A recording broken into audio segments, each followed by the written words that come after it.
d'opacité. En effet, alors qu'il a soutenu pendant son audition au parquet et devant le tribunal des Sénats qu'une supervision composée des ministres sectoriels, des ministres des Finances et Budget, ainsi que du gouverneur de la Banque centrale, était mise en place à la présidence de la République pour agréer le projet de 1500 maisons retenues dans le programme d'urgence du chef de l'État, le témoin Bitakwira, ministre du Développement rural d'alors, a déclaré n'avoir jamais été invité à la présidence de la République pour prendre part à une telle réunion. Aussi a-t-il ajouté que c'est le secrétaire général de ce ministère, le témoin Georges Koch, qui avait pris part à certaines réunions.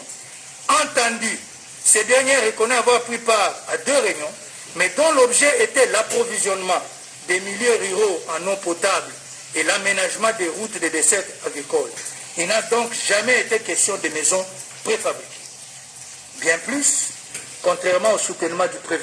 du prévenu Caméré, lors de son audition devant le ministère public, le témoin Kochi a déclaré n'avoir jamais représenté le ministre Bitakwira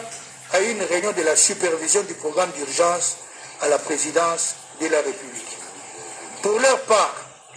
les témoins Deogracias Mutombo, gouverneur de la Banque centrale du Congo,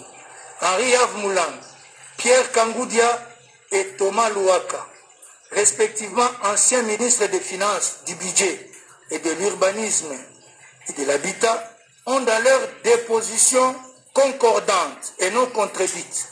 soutenu n'avoir jamais été informés qu'ils étaient membres d'une structure dénommée Supervision et déclaré n'avoir jamais pris part à une réunion y afférente au cours de laquelle